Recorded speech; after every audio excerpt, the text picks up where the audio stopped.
You won't believe it. It's no secret that America's great love affair is with the automobile. Our country was practically purpose-built for getting around via car. We have extensive highways instead of bullet trains, wide streets instead of bike lanes, and so much parking. It only makes sense, of course, when everybody has to use a car and then has to put that car somewhere while they do things, you're gonna need parking spaces, and lots of them.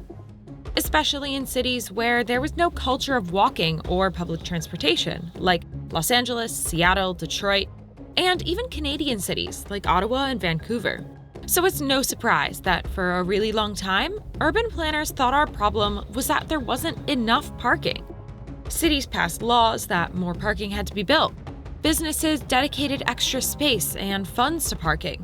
All anyone could talk about was how the glut of people circling popular downtown areas looking for a spot was a death knell for the economy.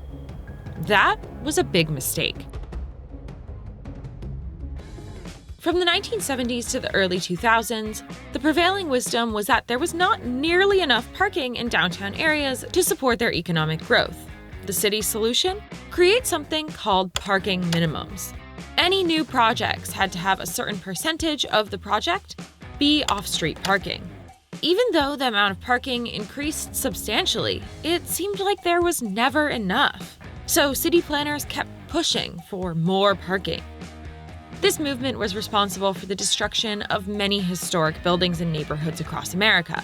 Check out this before and after from Wisconsin, and this one. Or like this theater in Detroit. Now it's a 12-space parking lot. But the cost of parking stems beyond the loss of historical sites. In 2005, Donald Shoup, a professor from UCLA, published a 733-page magnum opus called The High Cost of Free Parking.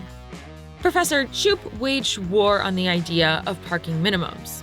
And looking back, it was for good reason.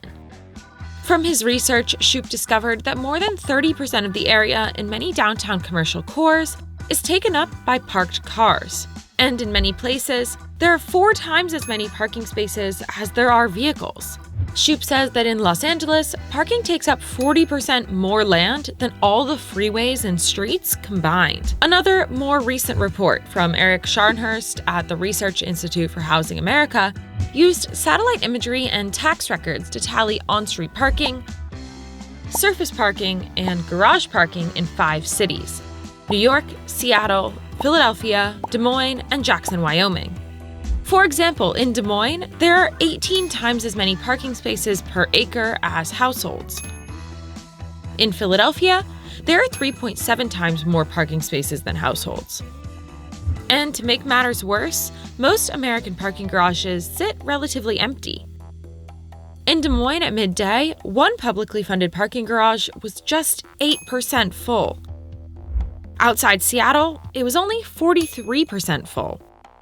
In contrast, in Amsterdam, where 65% of daily trips are made by bike, city officials hope to eliminate 11,200 parking spots downtown by 2025. It's clear that there is too much parking for the amount of people in each American city. The ratios are all off. Not only is this a waste of valuable real estate, but it's also really expensive. If you built all the parking in these 5 cities today, the study estimates it would cost $81 billion. A big reason for this is the lending industry.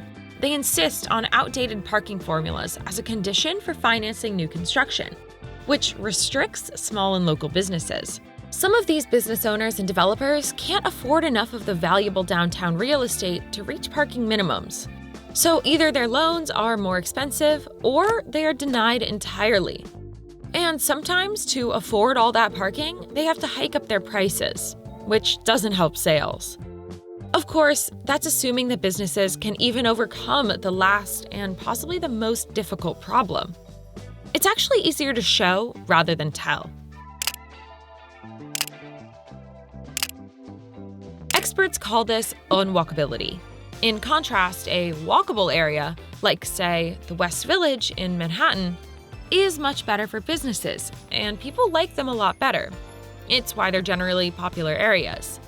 And lots of cities have them. but they're usually in older neighborhoods because they would never make it past modern zoning regulations for parking. Even though they are some of the most enjoyable, walkable, and bikeable areas in the city. So not only does all of this parking create an absolutely unenjoyable city experience, it also encourages more people to drive instead of taking public transportation. This creates a never-ending circling problem, makes traffic worse, hinders plans for bike lanes or public transport, and causes lots more pedestrian traffic accidents. It's, in a word, bad. And by trying to solve these problems by doubling down on parking garages, city planners have been making it worse and worse, killing our downtown areas and destroying the integrity of our neighborhoods. City planners began to realize that they'd spent 50 years digging a hole with parking garage shovels, and Shoup was the one holding a rope to get them out. So a lot of them started advocating for what Shoup had been saying for a decade: reduce parking minimums. Check out this video that the city of Ottawa put out in support of lowering them. Here's the thing. When you decide that all development has to have lots of parking, it creates an environment that's really difficult to walk in, or bike, or take transit. So naturally, everyone ends up driving. And that means traffic. But it doesn't have to be that way. Thankfully, this shift has led to legal changes for future building projects. New York has passed laws that bar parking along the ground floor street frontage and have encouraged retail uses instead. A draft rewrite of the parking regulations for much of Manhattan would eliminate a key incentive to build ground floor parking. A big step in the right direction, so another 4th Avenue isn't built.